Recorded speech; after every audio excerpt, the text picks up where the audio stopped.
ಅನನ್ಯ ಜೊತೆ ಇದ್ದಾಗ ನೀವು ಯಾವ್ದಾದ್ರು ಒಂದು ಘಟನೆ ನೀವಿಬ್ರು ತುಂಬಾ ಕ್ಲೋಸ್ ಆಗಿ ಏನೇನ್ ಮಾತಾಡ್ತಾ ಇದ್ರಿ ಅನನ್ಯ ಭಟ್ಟು ನೀವಿಬ್ರು? ಒಬ್ಬ ತಾಯಿ, ಒಬ್ಬ ಮಗಳಾಗಿ ಅನನ್ಯ ತನ್ನ ಕನಸುಗಳು, ತನ್ನ ಆಸೆಗಳನ್ನೇನಾದ್ರೂ ಹೇಳ್ಕೊಂಡಿಲ್ಲ? ಅವಳು ನಮ್ಮಪ್ಪ ಎಲ್ಲಿ ಅಂತ ಕೇಳುವವಳು. ಯಾಕಮ್ಮ ಹೀಗ್ ಮಾಡಿದೆ, ಯಾಕಮ್ಮ ಅಪ್ಪ ಯಾಕೆ ಬಿಟ್ಟು ಹೋದ್ರು, ಯಾಕಮ್ಮ ಏನಾಯ್ತು ಅಪ್ಪ ಅಂತ ಕೇಳುವವಳು. ಅವಾಗ ನಾನು ಹೇಳ್ತಿದ್ದೆ, ನೋಡು ಮಗಳೇ, ಅಪ್ಪ ನನ್ನ ಮರ್ತು ಬಿಡು, ಅವರು ಯಾವುದೋ ಒಂದು ಹುಡುಗಿಯ ಜೊತೆಗೆ ಹೋಗಿದ್ದಾರೆ. ಇವಾಗ ನಾನು ಆ ಹುಡುಗಿಯ ಬಾಳನ್ನು ನಾವು ಹಾಳು ಮಾಡಬಾರ್ದಲ್ಲ ಮಗಳೇ. ನಮ್ದು ಹೇಗೂ ಜೀವನ ಹಾಳಾಗಿದೆ, ಇನ್ನು ಆ ಹುಡುಗಿಯ ಬಾಳನ್ನು ನಾವು ಹಾಳು ಮಾಡಿದ್ರೆ ನಮ್ಗೆ ಭಗವಂತ ಮೆಚ್ಚಲ್ಲ ಅಂತ ಹೇಳ್ಕೊಂಡು ನಾನು ಅವಳಿಗೆ ಹೇಳ್ತಾ ಇದ್ದೆ. ತುಂಬಾ ಇದು ಹೋಗ್ಲಿ ಬಿಡಮ್ಮ, ಆಯ್ತು, ನನ್ನನ್ನ ನೀನು ಚೆನ್ನಾಗಿ ನೋಡ್ಕೊಳ್ತಾ ಇದೀಯಾ, ನಿನ್ನ ಕೈಯಲ್ಲಿ ಆಗುವಷ್ಟು ನಿನ್ನ ಕಷ್ಟ ನನಗೂ ನೋಡಕ್ ಆಗ್ತಾ ಇಲ್ಲ ಅಮ್ಮ ಅಂತ ಅವಳು ಹೇಳುವವಳು.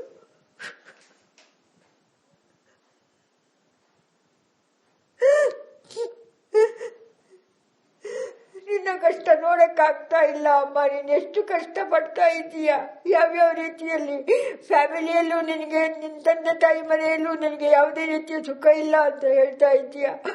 ಆದ್ರೂ ನೀನು ನನ್ನ ಒಂದು ಮುಗ್ಧ ಜೀವವನ್ನ ನೀನು, ಅವರಿಗೆ ನಾನು ಥ್ಯಾಂಕ್ಸ್ ಹೇಳ್ಬೇಕಮ್ಮ, ಅರವಿಂದ್ ವಿಮಲಾ ಆಂಟಿಗೆ ಅಂತ ಹೇಳುವವರು. ಅವರನ್ನ ಆಂಟಿ ಅಂತಾನೂ ಕರಿತಿರ್ಲಿಲ್ಲ, ಅಪ್ಪ ಅಮ್ಮ ಅಂತಾನೆ ಕರಿತಾ ಇದ್ಲು. ಅಷ್ಟು ಮುಗ್ಧತೆ ಇದ್ಲು ಅವಳು. ನಾನು ಹೇಗೆ ಈಗ ಇದಾಗಿದ್ದೀನೋ ಅದೇ ರೀತಿ ನನಗಿಂತನೂ ಇನ್ನು ಮುಗ್ಧತೆಯಲ್ಲಿ ಇದ್ಲು ಅವಳು. ತುಂಬಾ ಸೂಕ್ಷ್ಮದವಳವಳು. ಅವಳನ್ನ ಒಂದು ಇದು ಮಾಡಬಾರ್ದು, ಅಷ್ಟು ಒಂದು ಇರುವೆಗೆ ನೋವಾದ್ರೂ ಅಮ್ಮ ಆ ಇರುವೆ ಸಾಯಿಸ್ಬೇಡ, ಅದಕ್ಕೂ ಬದುಕಕ್ಕೆ ಅವಕಾಶ ಇದೆ ಅಂತ ಹೇಳುವವಳು. ಅಷ್ಟು ನನ್ನನ್ನು ಇದು ಮಾಡಿಕೊಂಡು ನನ್ನನ್ನು ಮುಗ್ಧತೆಯನ್ನ ಅವಳು, ನೀನೆಷ್ಟು ಕಷ್ಟಪಡ್ತಾ ಇದೀಯಾ ಅನ್ನುವಳು.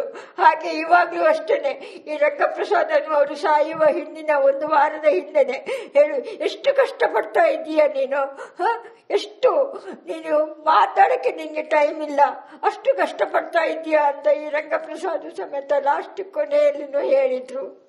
ನನ್ನ ಕಷ್ಟಕ್ಕೆ ಯಾರು ಮರುಕ ಇಲ್ಲ, ಆದ್ರೂ ನಾನು ಸ್ವಾಭಿಮಾನಿಯಾಗಿ ಬದುಕಿದ್ದೀನಿ, ಯಾರ ಹಂಗಲ್ಲೂ ನಾನು ಬದುಕಲಿಲ್ಲ. ನಾನು ಕೇಳ್ತಾ ಇರೋದು ಅಷ್ಟೇ, ನನ್ನ ಮಕ್ಕಳ ಅಷ್ಟು ಸಿಕ್ಕಿದ್ರೆ ಕೊಡಿ ಅಂತ ಕೇಳ್ತಾ ಇದ್ದೀನಿ. ಅದು DNA ಮ್ಯಾಚ್ ಮಾಡಿ, ನಾನು ಬೇರೆ ಯಾರನ್ನೂ ಇಲ್ಲಿ ಆರೋಪಿಯನ್ನಾಗಿ ನಾನು ಹೇಳ್ತಾ ಇಲ್ಲ, ಯಾರನ್ನೂ ಆರೋಪ ಮಾಡ್ತಾನೂ ಇಲ್ಲ. ನನಗೆ ಬೇಕಾಗಿರೋದು ಇದ್ರೆ ಕೊಡಿ, ಇಲ್ಲಾಂದ್ರೆ ಬಿಟ್ಬಿಡ್ತೀನಿ ಅಂತಾನು ಹೇಳಿದ್ದೀನಿ. ಅದಷ್ಟು ಬಿಟ್ರೆ ಅದು ನನ್ನ ಸಿಕ್ಕಿದ್ರೆ ಹಿಂದೂ ಸಂಪ್ರದಾಯದ ಪ್ರಕಾರ, ಸನಾತನ ಹಿಂದೂ ಸಂಪ್ರದಾಯದ ಪ್ರಕಾರ ಅವಳಿಗೆ ಯಾಕಂದ್ರೆ ಅವಳ ಆತ್ಮ ನನ್ನ ಮನಸ್ಸಲ್ಲಿ ಕೊರಿತಾ ಇದೆ, ಇವಾಗ್ಲೂ ನನ್ನ ಮನಸ್ಸಲ್ಲಿ ಕೊರಿತಾ ಇದೆ. ದಿನ ಮಲಗಿದ್ರು ಒಂದು ಹೊತ್ತು ಮಲಗಬೇಕು. ಯಾಕೆ ಫೋಟೋ ಇಟ್ಕೊಂಡಿಲ್ಲ ಅಂತ ಹೇಳಿದ್ರೆ, ಅವಳದು ಫೋಟೋ ನನ್ನ ಎದುರುಗಡೆ ನಾನು ದೊಡ್ಡ ಫ್ರೇಮ್ ಆಗಿ ಇಟ್ಕೊಂಡ್ರೆ ನಾನು ನೋಡ್ಬೇಕು, ದಿನ ನಾನು ಅಳಬೇಕಾಗತ್ತೆ. ಈಗ ಅಮ್ಮ, ನೀವು ಅನನ್ಯ ಭಟ್ಟದು ಅಂತ ಒಂದು ಫೋಟೋ ಕೊಟ್ರಲ್ವಾ? ಹೌದು. ಆ ಫೋಟೋ ಅನನ್ಯ ಭಟ್ಟದಲ್ಲ, ಅದು ವಸಂತಿದ್ದು. ಅವ್ರ ಮನೆಯಲ್ಲಿದ್ದ ಆಲ್ಬಂಬು ರಂಗಪ್ರಸಾದ್ ಮನೆಯಲ್ಲಿದ್ದ ಆಲ್ಬಮ್. ಇವಾಗ್ಲೂ ಬೇಕಾಗಿದ್ರೆ ಆಲ್ಬಮ್ ಹುಡುಕಿ ಬೇಕಾಗಿದ್ರೆ ನನ್ನ ಈ ಮನೆಯಲ್ಲಿ ಯಾವ ಆಲ್ಬಮ್. ಈಗ ನಿಮ್ಮ ಹತ್ರ ಫೋಟೋ ಇದೆಯಾ ಅನನ್ಯ ಭಟ್ಟದು? ಇವಾಗಿಲ್ಲ. ಅದು ಅವತ್ತು ತೋರಿಸಿದ್ರಲ್ಲ, ಫೋಟೋ ಲಾಯರ್ ಹತ್ರ ಕೊಟ್ಟೆ ನಾನು ಮನೆ ಅಂತ. ಈ ಫೋಟೋ ಅಂತ ನೀವು ಮೊನ್ನೆ ತೋರಿಸಿದ್ದು? ಹೌದು. ಈ ಫೋಟೋನ ಅನನ್ಯ ಭಟ್ ಅವ್ರ ಫೋಟೋ ಅಂತ ಸ್ವತಃ ಸುಜಾತ ಅವರು ತೋರಿಸಿದಂತ ಒಪ್ಕೊಂತಿದ್ದಾರೆ. ಮೇಡಮ್, ಈ ಫೋಟೋ ತೋರಿಸಿದ ನಂತರದಲ್ಲಿ ಒಂದು ಆರೋಪ ಬರುತ್ತೆ, ಇದು ಇವರು ವಸಂತಿ ಅಂತ ಹೇಳಿ. ಈ ಫೋಟೋ ನಮ್ಮ ಸ್ಕ್ರೀನ್ ಅಲ್ಲಿ ಕೂಡ ನಾವು ತೋರಿಸ್ತಾ ಇದ್ದೀವಿ, ಈ ಫೋಟೋನೇ ವಸಂತಿ ಅಂತ ಹೇಳಿ. ಇದಕ್ಕೆ ಪೂರಕವಾಗಿ ಇವತ್ತು ಅವ್ರ ಬ್ರದರ್ ಹೇಳ್ತಾರೆ, ವಿಜಯ್ ಅನ್ನೋರು, ನನ್ನ ತಂಗಿಯ ಫೋಟೋ 2-3 ಇದಾವೆ ಅಂತ ಹೇಳ್ಬಿಟ್ಟು ಈಗ ನಮ್ಮ ರಿಪಬ್ಲಿಕ್ ಕನ್ನಡವರು ಕೂಡ ಕೊಟ್ಟಿದ್ದಾರೆ. ನೋಡಿ, ನೀವು ತೋರಿಸಿರಲ್ಲ ಫೋಟೋ, ಆ ಫೋಟೋ ಇದೆ. ಅಲ್ಲ ಸರ್, ಇಬ್ಬರಿಗೂ ಹೊಂದಾಣಿಕೆ ಆಗುತ್ತೆ. ಇವತ್ತು ಮಡಿಕೇರಿರುವಂತ ಬ್ರದರ್ ಈ ಫೋಟೋ ನನಗೆ ಯಾರು ಗೊತ್ತಿಲ್ಲ ಸರ್. ಒಂದೇ ರೀತಿ ಇರಬಾರ್ದ ಹಾಗಾದ್ರೆ? ಹೇಳಿ, ಒಂದೇ ರೀತಿ ಇರಬಾರ್ದ? ಇರ್ಲಿಕ್ಕೂ ಇಲ್ವಾ? ಹಾಗಾದ್ರೆ 10 ಜನ ಇರ್ತಾರಂತೆ. ಒಬ್ಬ ಮನುಷ್ಯನ ತರ 10 ಜನ ಇರ್ತಾರಂತೆ. ಆದ್ರೆ ಇಷ್ಟು ಸಿಮಿಲರ್ ಆಗೋಕ್ ಸಾಧ್ಯನೇ ಇಲ್ಲ. ಇಲ್ಲ ಸರ್, ಇದು ನನ್ನ ಮಗಳ ಫೋಟೋನೇ. ಅಲ್ಲಿ ಹಣೆಗೆ ಒಂದು ಫೋಟೋ ಮೇಲೆ ಕುಂಕುಮ ಇಟ್ಟಿದ್ದಾರೆ, ಇದು ಪೆನ್ನಿನಿಂದ ಮಾರ್ಕ್ ಮಾಡಿರೋದು ಅಂತ ಹೇಳ್ತಿದ್ದಾರೆ. ಇಲ್ಲ ಸರ್, ಇಲ್ಲ ಸರ್, ಅವ್ರಿಗೆ ನನಗೆ ಯಾವುದೇ ರೀತಿಯ ಸಂಬಂಧ ಇಲ್ಲ. ಅವ್ರ ಫೋಟೋಗಳು ನನ್ನ ಹತ್ರ ಯಾವುದೂ ಇಲ್ಲ. ನಿಮ್ ಮಗಳು ಯಾವಾಗ ತೆಗೆಸ್ಕೊಂಡ್ರು ಫೋಟೋ? ಅದು ಯಾವ ಟೈಮ್ ಅಲ್ಲಿ, ಯಾವ ಏಜ್ ಅಲ್ಲಿ? ಅವಾಗ ಲಾಸ್ಟ್ 12th ಆದ್ಮೇಲೆ ಇದಕ್ಕೆ ಕೊಡಬೇಕಾಗಿತ್ತು ನಾವು ಮೆಡಿಕಲ್ ಕಾಲೇಜ್ ಮೆಡಿಕಲ್ ಕಾಲೇಜಿಗೆ ಎಲ್ಲ ಕೊಡಬೇಕಾಗಿತ್ತು. ಆವಾಗ ತೆಗ್ಸಿರೋ ಫೋಟೋ ಅದು. ಅನನ್ಯ ಬಗ್ಗೆ ಯಾವತ್ತು ನಿಮಗ್ ಕೇಳಲೇ ಇಲ್ವಾ? ಅನನ್ಯ ಓದ್ತಿದ್ದಾಳ, ಏನ್ ಮಾಡ್ತಿದ್ದಾಳೆ, ಮೆಡಿಕಲ್ ಮುಗಿಸಿದ್ಲಾ?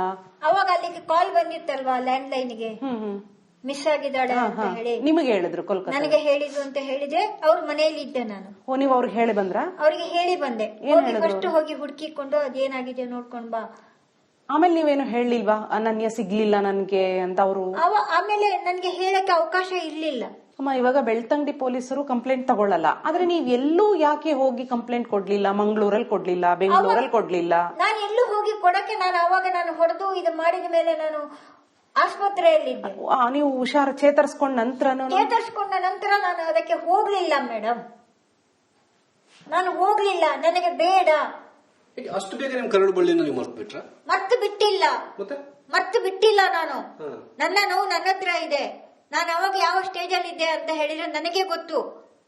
ಯಾರಾದ್ರೂ ಹೆತ್ತ ಮಕ್ಕಳನ್ನ ಯಾರಾದ್ರೂ ಕರಳು ಬಳಿಯನ್ನ ಮರ್ತು ಬಿಟ್ಟಿದ್ದೀನಿ ಅಂದ್ರೆ ನಾನು ಮರ್ತು ಬಿಟ್ಟಿಲ್ಲ. ಯಾಕೆ ದೂರಗಳನ್ನು ಕೊಡಲಿಲ್ಲ? ಆಮೇಲೆ ಬೆಳ್ತಂಗಡಿ ಒಂದೇ ಸ್ಟೇಷನ್ ಇರಲಿಲ್ಲ, ಅದ್ರ ಮೇಲೆ ಮಂಗಳೂರು ನಾನು ಎಲ್ಲೂ ನಾನು ಕೊಡಕ್ಕೆ ನಾನು ಹೋಗ್ಲಿಲ್ಲ.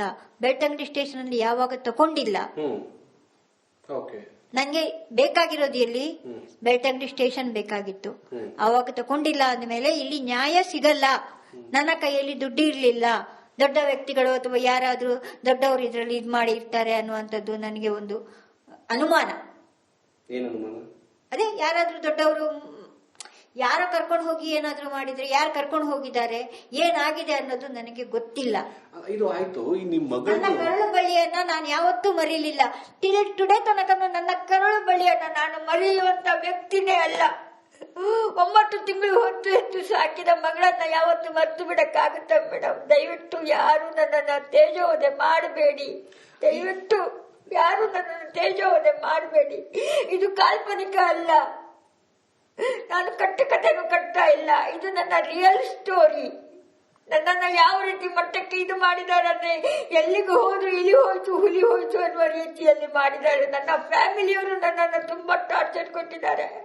ಆಮೇಲೆ ನಾನು ಎಲ್ಲಿ ಬದುಕಬೇಕು? ಯಾರ ಜೊತೆಗೆ? ಒಬ್ಬ ಅನ್ನ ಹಾಕಿದ್ರೆ, ಒಬ್ಬ ಅನ್ನ ಕೊಟ್ರೆ ಅವನೇ ನನಗೆ ಒಬ್ಬ ಯಜಮಾನ ಅನ್ನುವ ರೀತಿಯಲ್ಲಿ ಒಂದು ತುತ್ತು ಅನ್ನ ಕೊಟ್ರೇನು 10 ಕೆಜಿ ಅಕ್ಕಿ ತಂದು ಜೀವನ ಮಾಡಿದ ದಿನ ಇದೆ ಮೇಡಮ್. ನನ್ನನ್ನು ಯಾರು ಟಾರ್ಚರ್ ಕೊಡಬೇಡಿ. ದಯವಿಟ್ಟು ಇಲ್ಲಿಗೆ ಮುಕ್ತಾಯ ಮಾಡಿಸಿ. ದಯವಿಟ್ಟು ಇಲ್ಲಿಗೆ ಮುಕ್ತಾಯ ಮಾಡಿಸಿ. ನಾನಿನ್ನು ಯಾವುದನ್ನು ಕೇಳಿಕೊಳ್ತಾ ಇಲ್ಲ. ನನ್ನನ್ನ ಯಾರು ತೇಜೋವಧೆ ಮಾಡಬೇಡಿ. ನಾನಿರೋದು ಒಂದು ಸಣ್ಣ ಫೋಟೋವನ್ನು ಇಟ್ಕೊಂಡಿದ್ದೆ, ಅದನ್ನ ನಾನು ಇದು ಮಾಡಿದ್ದೀನಿ. ಇದು ನನ್ನ ಮಗಳು 100% ಶೂರು. ಅಷ್ಟನ್ನ ನಾನು ಹೇಳ್ಬೋದು. ಅದು ಆವಾಗ ತೆಗ್ದಿರೋದು ಫೋಟೋ. ನೀವು ಈ ಧರ್ಮಸ್ಥಳದ ವಿರುದ್ಧ ಅಪಪ್ರಚಾರ ಮಾಡ್ತಾ ಇರೋ ಒಂದು ಟೀಮ್ ಇದೆ. ಆ ಟೀಮ್ ಅವರು ನಿಮ್ಮನ್ನ ಬಳಸ್ಕೋತಾ ಇದ್ದಾರೆ, ನಿಮ್ಮನ್ನ ಷಡ್ಯಂತ್ರ ಮಾಡಿ, ನಿಮ್ಮನ್ನ ಅವ್ರ ಟೀಮ್ ನಿಮ್ ಮೂಲಕ ಅನನ್ಯ ಭಟ್ ಅನ್ನ ಇಲ್ಲಿ ಸಾಯಿಸಿದ್ದಾರೆ ಅಂತ ಹೇಳಿ ನೀವು ಪಾಪ ಅವರ ಆಟಕ್ಕೆ ಕೈಗೊಂಬೆ ಆಗಿದ್ದೀರಾ ನೀವು. ಇಲ್ಲ ಮೇಡಮ್, ಅವ್ರು ಯಾರು ಅಂತನೂ ನನಗೆ, ನಾನು ಹೇಳಿದ್ನಲ್ಲ ಯಾರು ಇದ್ದಾರೆ ಅವರು, ಗಿರೀಶ್ ಮಟ್ಟಣ್ಣ ಅಂತ ಹೇಳಿದ್ರಿ, ಅವರೆಲ್ಲ ಯಾರು ನನ್ನ ಸಪರ್ತಿಗೆ ಇಲ್ಲ. ಯಾರು ನನ್ನನ್ನು ಇದು ಕಾಂಟ್ಯಾಕ್ಟ್ ಅಲ್ಲಿ ಇಲ್ಲ. ನಾನು ಹೀಗೆ ಅನಾಮಧೇಯ ವ್ಯಕ್ತಿ ಬಂದದನ್ನ ಯೂಟ್ಯೂಬ್ ಅಲ್ಲಿ ನೋಡ್ಕೊಂಡು ನಾನು ಅಪ್ರೋಚ್ ಮಾಡಿದ್ದು. ಏನಾದ್ರೂ ಬೈ ಚಾನ್ಸ್ ಸಿಕ್ಕಿದ್ರೆ, ನನ್ನ ಮಗಳ ಅಸ್ಥಿ ಸಿಕ್ಕಿದ್ರೆ ಕೊಡಿ ಅಂತ ಯಾರು ಹೆಲ್ಪ್ ಮಾಡ್ತಾ ಇಲ್ಲ. ನನಗೆ ಯಾರು ಹೆಲ್ಪ್ ಮಾಡ್ತಾ ಇಲ್ಲ. ನಿಮ್ಮಿಂದ ಯಾರು ಇಲ್ಲ. ನನ್ನ ಹಿಂದೆ ಯಾರು ಇಲ್ಲ. ನಿಮ್ಮ ಇಲ್ಲ ಮೇಡಮ್, ಇಲ್ಲ ಮೇಡಮ್, ಯಾರು ದುರುಪಯೋಗ ಪಡ್ಕೊಳ್ತಾ ಇಲ್ಲ. ದಯವಿಟ್ಟು ಯಾರು ನನ್ನ ಹಿಂದೆ ಯಾರೂ ಇಲ್ಲ. ಈಗ ಕಿರಿಕೀರ್ತಿ ಅವ್ರದ್ದು ಒಂದು ದಾಖಲಾತಿಗಳನ್ನು ಬಿಡುಗಡೆ ಮಾಡಿದ್ರು. ನಿಮ್ಮ ಮಗಳು ಅನನ್ಯ ಭಟ್ ಮಣಿಪಾಲ್ ಮೆಡಿಕಲ್ ಕಾಲೇಜಲ್ಲಿ ವಿದ್ಯಾಭ್ಯಾಸ ಮಾಡೋದಕ್ಕೆ ಯಾವುದೇ ರೀತಿಯಾದಂತಹ ಒಂದು ದಾಖಲಾತಿಗಳಿಲ್ಲ ಅಂತ ಹೇಳ್ಬಿಟ್ಟು ಅವರು 1000 ಆರೋಪ ಮಾಡ್ತಾರೆ. ಅವ್ರು 1000 ಮಾಡ್ತಾರೆ. ಅವ್ರು ಮಾಡಿದ್ರು ಅಂತ ನನ್ನ ಮಗಳು ಇಲ್ಲ ಅಂತ ಹೇಳಕ್ಕೆ ನಾನು, ಅವ್ರು ಯಾರು ನನ್ನನ್ನ ಕೇಳಕ್ಕೆ? ದಾಖಲಾತಿ ಎಲ್ಲಾನು ಇದು ಮಾಡಿದ್ದಾರೆ, ಎಲ್ಲ ಕ್ಲೋಸ್ ಮಾಡಿದ್ದಾರೆ. ಯಾರು ಅಂತ ನನಗೆ ಗೊತ್ತಿಲ್ಲ. ನಾನು ಅದನ್ನ ಇವಾಗ ಹೇಳಕ್ಕಾಗಲ್ಲ. ಅಲ್ಲ, ನೀವು ಹೇಳಿದ್ರು ಆರೋಪಗಳೆಲ್ಲವೂ ಕೂಡ ಧರ್ಮಸ್ಥಳದ ಕಡೆ ಬೆಟ್ ಮಾಡ್ತಾ ಇದೆ. ನಾನು ಧರ್ಮಸ್ಥಳದ ಕಡೆಗೆ ಬೆಟ್ಟು ಮಾಡಿಸ್ತಾ ಇಲ್ಲ. ಯಾರು ಇದು ಮಾಡಿದ್ದಾರೆ ಅಂತ ನನಗೆ ಗೊತ್ತಿಲ್ಲ. ನನಗೆ ಯಾರು ಇದು ಮಾಡಿದ್ದಾರೆ ಅಂತ ಗೊತ್ತಿಲ್ಲ. ದಯವಿಟ್ಟು ಯಾರು ಪ್ರಶ್ನೆ ಕೇಳಿದ್ರು ನಾನು ಧರ್ಮಸ್ಥಳದ ಕಡೆಗೆ ನಾನು ಯಾವತ್ತು ಬೆಟ್ಟು ಮಾಡಿಲ್ಲ. ಇಂಥವರೇ ಪರ್ಟಿಕ್ಯುಲರ್ ಅಂತ ನಾನು ಎಲ್ಲೂ ನಾನು ಹೇಳಲಿಲ್ಲ. ಅಲ್ಲಿ ಕಾಣೆಯಾಗಿದ್ದಾಳೆ ಅನ್ನೋದೊಂದನ್ನ ನಾನು ಹೇಳ್ಬೋದು. ಅಲ್ಲಿಗೆ ಹೋಗಿ ಕಾಣೆಯಾಗಿದ್ದಾಳೆ. ಅಲ್ಲ, ಹಾಗಿದ್ರೆ ನಿಮ್ಮ ಮಗಳ ಮಿಸ್ಸಿಂಗಿಗೂ ಧರ್ಮಸ್ಥಳ ಕ್ಷೇತ್ರಕ್ಕೂ ಯಾವ್ದಾದ್ರು ಲಿಂಕ್ ಇದೆ ಅಂತಂದಿದ್ರ?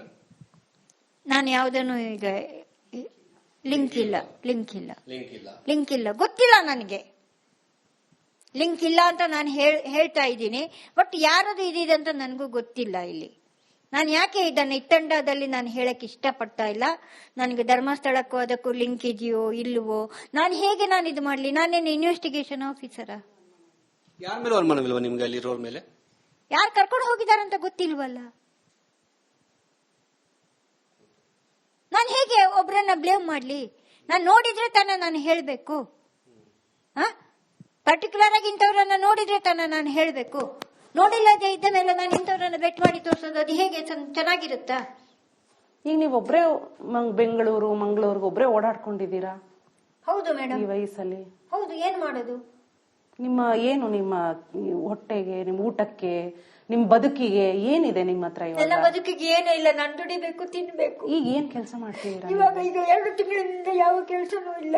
ಮತ್ತೆ ನಿಮ್ಮ ಊಟಕ್ಕೆ, ನಿಮ್ಮ ಮನೆ ಕೆಲಸ ಖರ್ಚಿಗೆ ಏನೂ ಇಲ್ಲ. ಇವಾಗ ಒಬ್ರೇ ಇದ್ದೀರಿ? ಒಬ್ರೇ ಇದ್ದೀರಿ. ಇದೊಂದು ಬ್ಯಾಂಕ್ ಬ್ಯಾಲೆನ್ಸ್ ಎಷ್ಟಿದೆ ಬೇಕಾಗಿದ್ರೆ ಅದನ್ನು ತೋರಿಸ್ತೀನಿ, ನೋಡ್ಲಿ. ಸುಮ್ನೆ ಯಾಕೆ ಸುಳ್ಳು ಹೇಳ್ಬೇಕು? ನನ್ನ ಬ್ಯಾಂಕ್ ಬ್ಯಾಲೆನ್ಸ್ 6226 ಇದೆ. ನೋಡಿ ನನ್ನ ಬ್ಯಾಂಕ್ ಬ್ಯಾಲೆನ್ಸ್ ಎಷ್ಟಿದೆ ಅಂತ. ಈಗ ನಿಮ್ಮ ಬ್ಯಾಂಕ್ ಬ್ಯಾಲೆನ್ಸ್ ಇರುವಂತದ್ದು ಈಗ 6276 ರೂಪಾಯಿ ಅವರ ಬ್ಯಾಂಕ್ ಬ್ಯಾಲೆನ್ಸ್ ಅಲ್ಲಿ ಇದೆ. ಓಕೆ, ನಿಮ್ಗೆ ಯಾರು ಸಹಾಯ ಮಾಡ್ತಿಲ್ಲ ಅಂತ ನಿಮ್ಗೆ ಯಾವಿದು? ಯಾರು ಸಹಾಯ ಇಲ್ಲ ಸರ್, ನನ್ಗೆ ಯಾರು ಸಹಾಯ ಇಲ್ಲ. ಈ ನನ್ನ ಪ್ರಶ್ನೆ ಏನಂದ್ರೆ, ಈಗ ನಿಮ್ಮ ಆರೋಪ ಒಂದ್ ಕಡೆ, ಮತ್ತೊಂದು ಕಡೆ ಮುಸುಗುದಾರಿಯಿಂದ ಉತ್ಖನನ ಪ್ರಕ್ರಿಯೆ ನಡೀತಾ ಇದೆ. ಇವೆಲ್ಲವೂ ಕೂಡ ಧರ್ಮಸ್ಥಳ ಮತ್ತೆ ಧರ್ಮಸ್ಥಳದ ಧರ್ಮಾಧಿಕಾರಿ ಆಗಿರುವಂತಹ ವೀರೇಂದ್ರ ಹೆಗ್ಡೆ ಅವರ ಬಗ್ಗೆ, ಅವರ ಕುಟುಂಬದ ಬಗ್ಗೆ ನೇರವಾಗಿ ಆರೋಪಗಳು ಅಥವಾ ಅವರಿಂದ ಏನೋ ಆಯ್ತು ಅನ್ನೋ ಬಗ್ಗೆ ಚರ್ಚೆಗಳಾಗ್ತಿದ್ದಾವೆ. ನಿಮ್ಮ ಪ್ರಕಾರ, ನಿಮ್ಮ ಅಭಿಪ್ರಾಯ ಏನು? ಧರ್ಮಸ್ಥಳದ ಮಂಜುನಾಥ ಆಗಿರ್ಬೋದು, ವೀರೇಂದ್ರ ಹೆಗ್ಡೆ ಅವರ ಬಗ್ಗೆ ನಿಮ್ಮ ಅಭಿಪ್ರಾಯ ಏನು? ನನಗೆ ಧರ್ಮಸ್ಥಳದ ಅಧಿಕಾರಿ ಬಗ್ಗೆ ನನಗೆ ಯಾವುದೇ ರೀತಿಯ ಇದಿಲ್ಲ. ನಾನು ಇವತ್ತಿಗೂ ಒಳ್ಳೆಯ ಇದನ್ನೇ ಇಟ್ಕೊಂಡಿದ್ದೀನಿ. ಯಾಕೆ ಸುಮ್ನೆ ಯಾರನ್ನು ನಾವು ನೋಡದೆ ಮಾಡದೆ ನಾನು ಆರೋಪ ಮಾಡೋದ್ರಲ್ಲಿ ತಪ್ಪಾಗುತ್ತೆ. ಒಟ್ಟು ನಾನು ಹೇಳ್ತಾ ಇರೋದು ಧರ್ಮಸ್ಥಳ ಗ್ರಾಮದಲ್ಲಿ ನನ್ನ ಮಗಳು ಹೋಗಿದ್ದಾಳೆ. ಯಾಕೆ ನಾನು ಧರ್ಮಸ್ಥಳ ದೇವರನ್ನ ನಾನು ಯಾಕೆ ಇದ್ ಮಾಡಬೇಕು? ಅಣ್ಣಪ್ಪ ಮಂಜುನಾಥನನ್ನ ನಾನು ಯಾವಾಗ್ಲೂ ನಾನು ನಂಬಿಕೊಂಡು ಬಂದಿರುವಂತಹ ದೇವರು.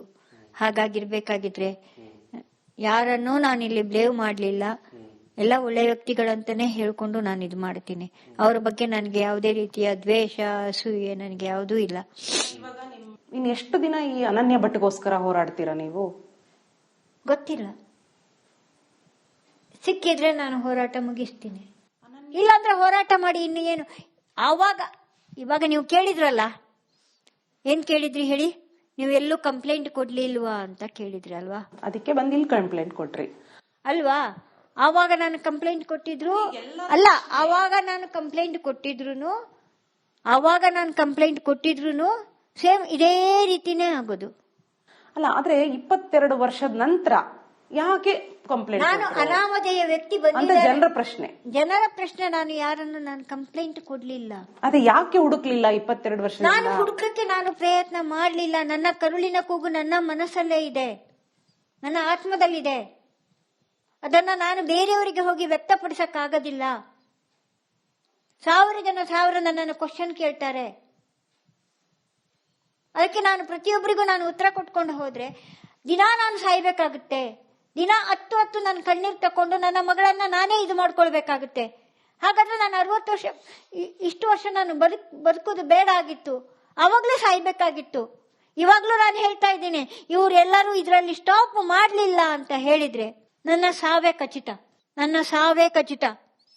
ನಾನು ಹೆದರಿಕೊಂಡು ಸಾಯ್ತಾ ಇಲ್ಲ. ಇನ್ನೆಷ್ಟು ದಿನ ನೀವು ಅನನ್ಯ ಭಟ್ಗೋಸ್ಕರ ಹೀಗೆ ಕಾಯ್ತಾ ಇರ್ತೀರಾ? ನಾನು ಸಾಯೋ ತನಕ ಕಾಯ್ತಾ ಇರ್ತೀನಿ. ತುಂಬಾ ಮಿಸ್ ಮಾಡ್ಕೋತೀರಾ ಅನನ್ಯ ಭಟ್ನ? ತುಂಬಾ ಮಿಸ್ ಮಾಡ್ಕೊಳ್ತಾ ಇದ್ದೀನಿ. ದಯವಿಟ್ಟು ಯಾರು ಕಲ್ಪನೆ ಅಂತ ಮಾತ್ರ ಯಾರು ಹೇಳ್ಬೇಡಿ, ಇದು ನಿಜಾಂಶ. ದಯವಿಟ್ಟು ಯಾರು ಕಲ್ಪನೆ ಅಂತ ಮಾತ್ರ ಹೇಳ್ಬೇಡಿ, ಇದು ನಿಜ ಅಂಶ. ನಾನು ಯಾರಿಗೂ ಊರೆಲ್ಲ ಹೇಳ್ಕೊಂಡು ನನ್ನ ಮಗಳಿದ್ದು ಅಂತ ಹೇಳಿದ್ರೆ ನನ್ನ ಮನಸ್ಸಿಗೆ ನೋವಾಗ್ತದೆ. ನಾನು ಅದನ್ನು ಬೇರೆಯವ್ರ ಹತ್ರ ವ್ಯಕ್ತಪಡಿಸಕ್ ಆಗ್ತಾ ಇಲ್ಲ, ಮಾಡಲೂ ಇಲ್ಲ. ನಾನು ದಯವಿಟ್ಟು ಇಲ್ಲಿಗೆ ಎಲ್ಲರೂ ಸ್ಟಾಪ್ ಮಾಡಿದ್ರೆ ಒಳ್ಳೇದು, ಅಷ್ಟೇ ನಾನು ಕೇಳ್ಕೊಳ್ತಾ ಇರೋದು. ಅಮ್ಮ, ಈಗ SIT ಅಧಿಕಾರಿಗಳಿಗೆ ತನಿಖೆಗೆ ಬೇಕಾದಂತಹ ಪೂರಕ ದಾಖಲಾತಿಗಳು ತಮ್ಮ ಹತ್ರ ಏನೇನಿದೆ? ಕೊನೆಯದಾಗಿ ಹೇಳೋದಾದ್ರೆ ಅವಳ ಡೆತ್ ಸರ್ಟಿಫಿಕೇಟ್ ಇಲ್ಲ ನನ್ನ ಹತ್ರ. ಯಾಕೆಂದ್ರೆ ಡೆತ್ ಅದು ಬಿಟ್ಟು ಬರ್ತ್ ಸರ್ಟಿಫಿಕೇಟ್ ನಾನು ಎಲ್ಲಿ ಇದ್ ಮಾಡಬೇಕು ಇಟ್ಟಿದ್ದೀನಿ. ಇದೆ. ಹೌದು. ಅದು ಬಿಟ್ರೆ ಅವಳದು ಇದ್ರದ್ದು ಇದೆ, PUC ಓದಿದ್ದು. PUC ಓದಿರುವಂತ ಮಾರ್ಕ್ಸ್ ಕಾರ್ಡ್ ಇದೆ. ಹೌದು, ಅದನ್ನ ನಾನು ಅಲ್ಲಿಂದ ನಾನು ತರಿಸ್ಕೊಂತಾ ಇದ್ದೀನಿ. ಇಸ್ಕೊಂತಿದ್ರ ಈಗ? ಹೌದು. ನೆಕ್ಸ್ಟ್ ಮೆಡಿಕಲ್ ಕಾಲೇಜ್ ಅಡ್ಮಿಷನ್ ಆಗಿರೋದು? ಮೆಡಿಕಲ್ ಕಾಲೇಜ್ ಇದು ಒಂದು ಇದು ಅಡ್ಮಿಟ್ ಮಾಡುವಂತದ್ದು, ಅಲ್ಲಿ ಏನಾಗಿದೆ ಅಂತ ಗೊತ್ತಿಲ್ಲ.